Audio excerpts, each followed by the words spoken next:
Thanks for helping us clean up the battlefield. You really didn't have to, you know. This work ethic of yours really puts me to shame. I know this paltry sum doesn't begin to pay you back for everything you've done for the Knights, but for what it's worth, please.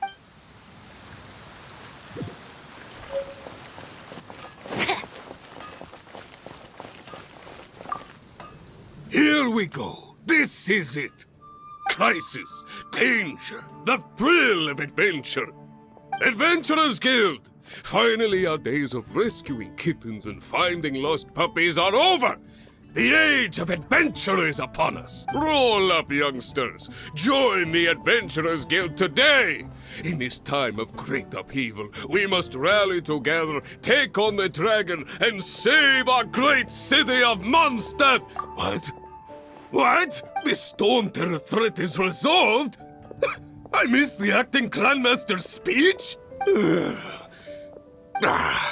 Storm Terror should have put up more of a fight. We didn't get to join in.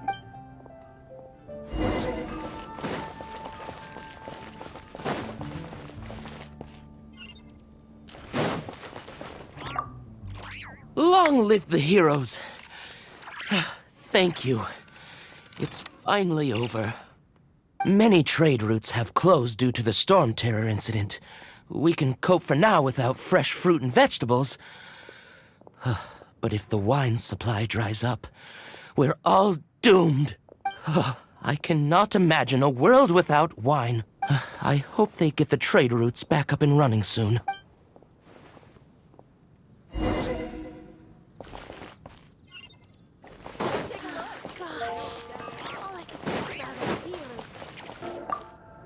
So every cloud has a silver lining.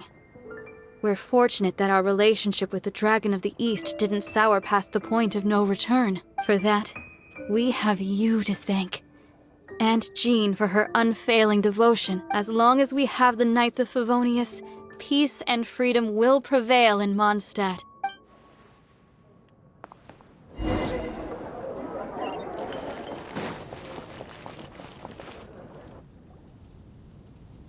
Greetings. May I take your order? Why so cold? I've always thought that we enjoy quite the intimate friendship. Ah, so you do feel something for me. And people say my charm is fake. To bask in the presence of Mondstadt's new big hero is quite the morale boost. And that's coming from a knight. Sweet-talking, sugar-coated Captain Kaeya. Nonsense. I speak from the heart. Me? Nothing. On the contrary, I'm trying to work out what others are plotting. That's why I'm here. Somewhere quiet, where I can collect my thoughts. So what you thinking about then? The Abyss Order. A dragon wreaks havoc in Mondstadt, and the acting Grand Master leaves the city to combat the threat. Strategically, that's the perfect moment for the Abyss Order to make their move. If you were the Abyss Order, would you squander this golden opportunity by sending in nothing more than a few hilichurls? To get to the bottom of it, I decided to wait.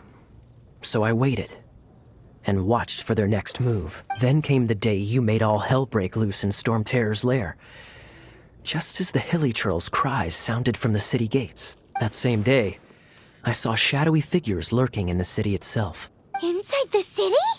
Well, all the other knights were outside, fighting the enemy. As you can imagine, that left the inside of the city completely unguarded, except for me, of course. And so I approached the Abyss Order infiltrators for a bit of, let's call it fraternizing. Through various means, I managed to gather some rather interesting intel. The situation is this. The Abyss Order, they are united under a single leader. The Abyss Order has a leader? Yes. And it was this very leader who devised the plot to turn Dvalin into a weapon of war. What exactly did you have to do to find this out? Let's just say I'm blessed with certain linguistic powers. There's more. The Abyss Order has a name for this leader. They call him the Prince. Now, I'm sorry to cut this intelligence briefing short, but I do believe I spy Amber heading this way. I think she's still angry with me for my absence from the defense effort during the attack. I'd better slip away before she notices me.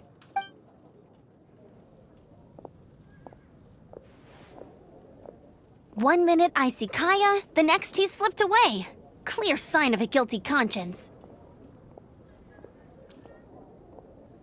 Are you sure? Because that sounds like exactly what he'd say to talk himself out of trouble. But let's forget about him. I worked super hard today, and my tummy's rumbling. Let's order. Hi, Sarah. 1 sticky honey roast, please.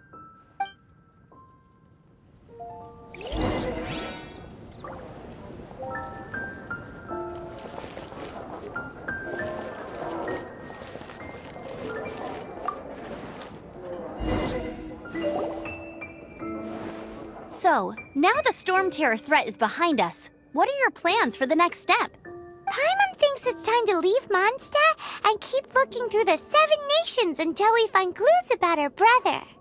Huh, really? Oh, well, I guess this is goodbye for now. Hey, don't feel down. You'll always be a friend of the Knights of Avonius, and our honorary knight. Wherever you may go, and wherever the wind may blow. That's the spirit.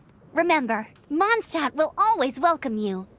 All right, now let's eat before it gets cold.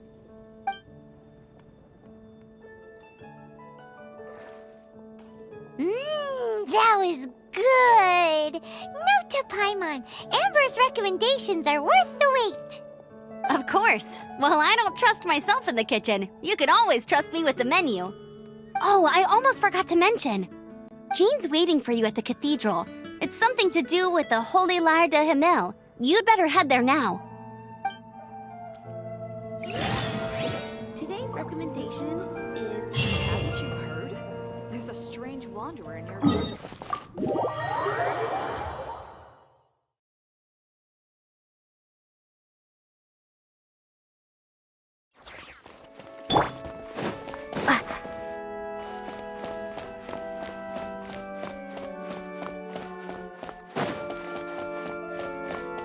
This is Barbara, the deaconess of the church. She is here to retrieve the Holy Lyre de Himmel. May the Animo Archon protect you. I'm not really in a position to speak compared to our acting Grand Master, but I still want to thank you all on behalf of all of Mondstadt for your assistance. Fortunately, everything was resolved peacefully. I can't imagine how an all-out war between the military and the dragon would have ended. Now the Fatui have no choice but to keep their mouths shut. They must be annoyed that things didn't turn out as planned for them.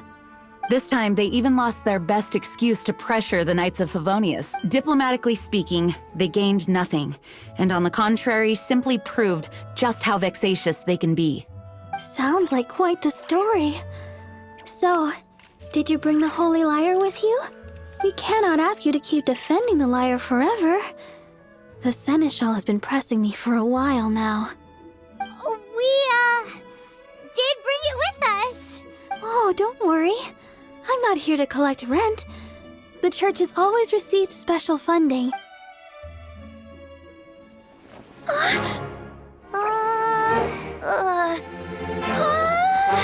Holy Lyre! Lord Barbados! Even if I atone for these sins for the rest of my life, it would still not be enough. Oh, give it here.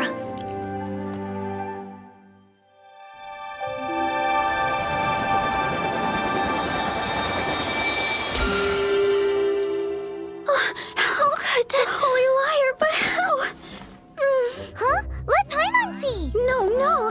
I don't know how you managed to fix it, but you'll never touch the lyre again. We, really should get going. That trick I used to repair the Holy Lyre. I mean, the magic I used isn't going to hold forever, you know. What? You tone-deaf bard! Hey, don't go!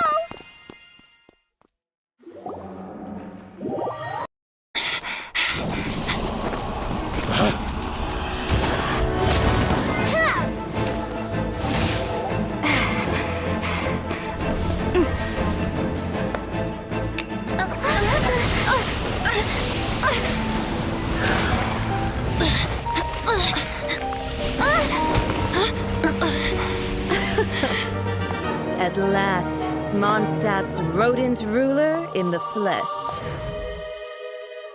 Scurrying through the streets looking for leftovers? Mondstadt calls this a god? Resident rodent beats invasive vermin. Don't you dare speak back to me, insolent bard. Absentee Arcon of Mondstadt. How impotent you've become. That smirk you wear looks out of place. Did you steal it from your master's face? Should have held your tongue.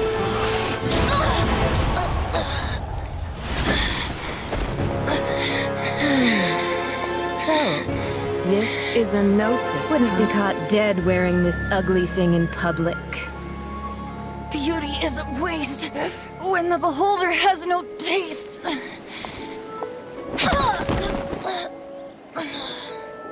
Venti! Well, we have what we came here for. Come, before our dear Favonian friends arrive. Leave nothing for them to find.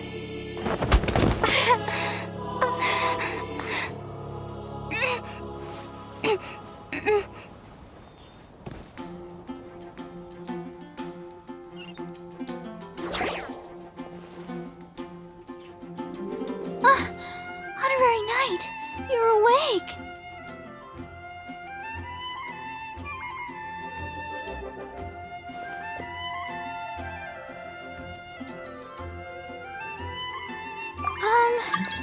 I wouldn't say he's alright, exactly. I found you lying unconscious outside the cathedral and used my elemental powers to heal you. That bard awakened first, but strangely, my healing powers had almost no effect on him. This is the first time I've encountered such a patient.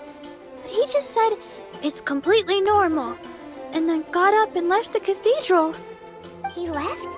Already? The symbol of Mondstadt's hero. That's what he said. I wanted to stop him, but I mean, Master Jean, said to let him leave. How strange. Paimon remembers Venti healing under that tree before. It's probably due to the connection between Windrise and the animal Archon.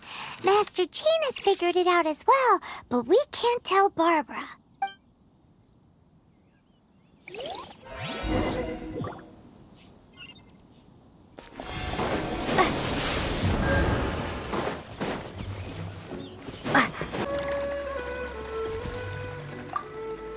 The wind amongst the branches is good. I love the way it smells.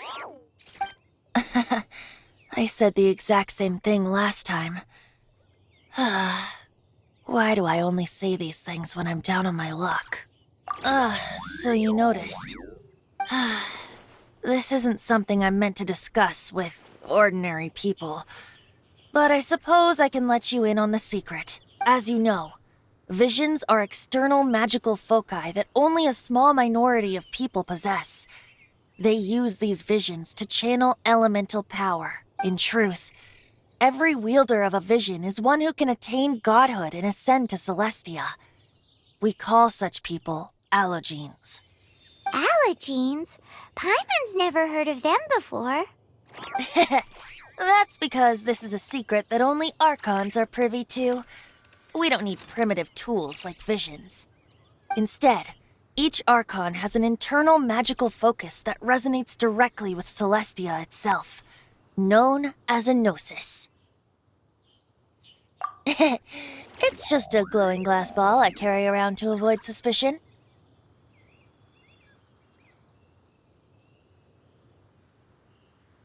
So who was that nasty woman who sent Paimon flying and stole your Gnosis? Her name is Signora, number 8 of the Harbingers. She and the rest of the Harbingers have been given godlike executive authority by the Tsaritsa of Snezhnaya, and with it, strength surpassing that of other mortals. The Tsaritsa of Snezhnaya? Isn't that... Indeed. She is one of the 7. The Tsaritsa who reigns from the Zeppeljärni Palace, and the one person that the Fatui Harbingers all answer to. The seven don't always get along well, but still.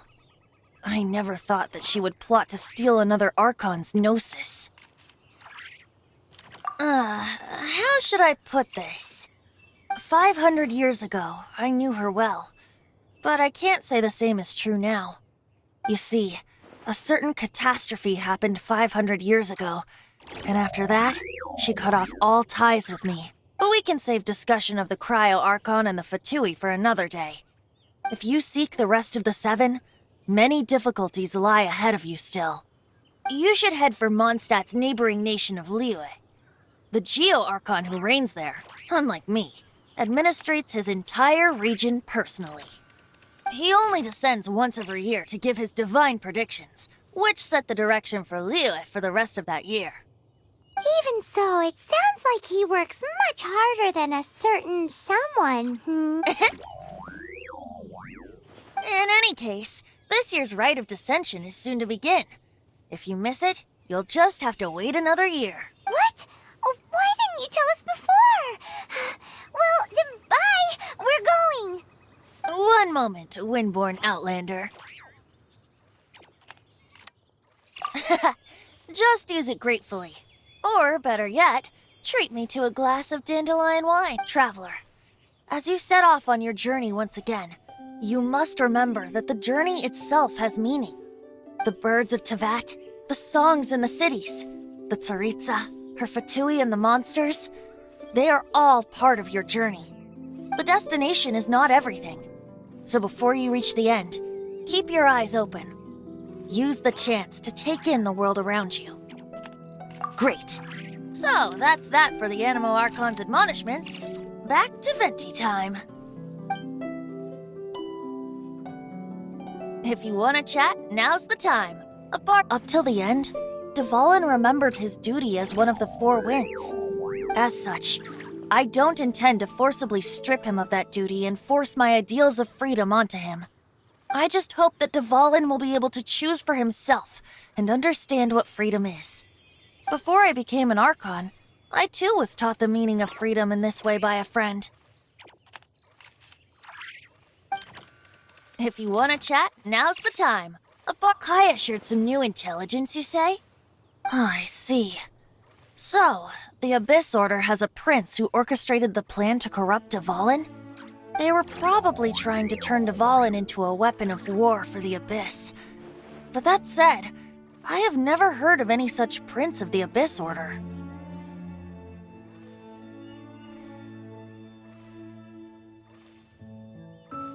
I think so too, apparently. But how does a prince come out of nowhere and take command over the entire Abyss Order? If you want to chat, now's the time. A bard stays not always in a single climb. That Fatui lady didn't hang around, did she? She just grabbed your Gnosis and left? She wanted to avoid any eyewitnesses from the Knights of Favonius. The slightest slip-up here would have destroyed the Fatui's diplomatic relations with the Knights. So they're just gonna keep acting like Mondstadt's allies as if nothing happened? If only the Seven Nations had banded together against the Abyss Order in the first place. The Fatui possess the strongest military among the Seven Nations, yet they've used it to steal the Holy Lyre, covet the power of gods, and use Dvalin as a bargaining chip against the Knights. Speaking of the lyre, didn't Diluc say something like this before?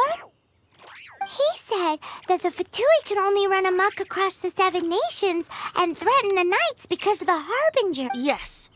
As I said earlier, the Cryo Archon has given them authority and strength beyond that of other mortals. The Tsaritsa. I haven't seen her in 500 years. What is she thinking? What's her plan? Whatever the answer is, I have a feeling it's only going to make your search for the Seven all the more difficult. If you want to chat, now's the time. A bard stays not always in a single climb. As I said before, vision wielders are known as allogenes and may ascend to Celestia. A gnosis is a higher-order nexus of elemental manipulation and is emblematic of an Archon's status as one of the Seven. But as for which of the Seven took your brother, I'm sorry, I don't know. Wait, as one of the Seven, I'm not clear of suspicion yet either, am I?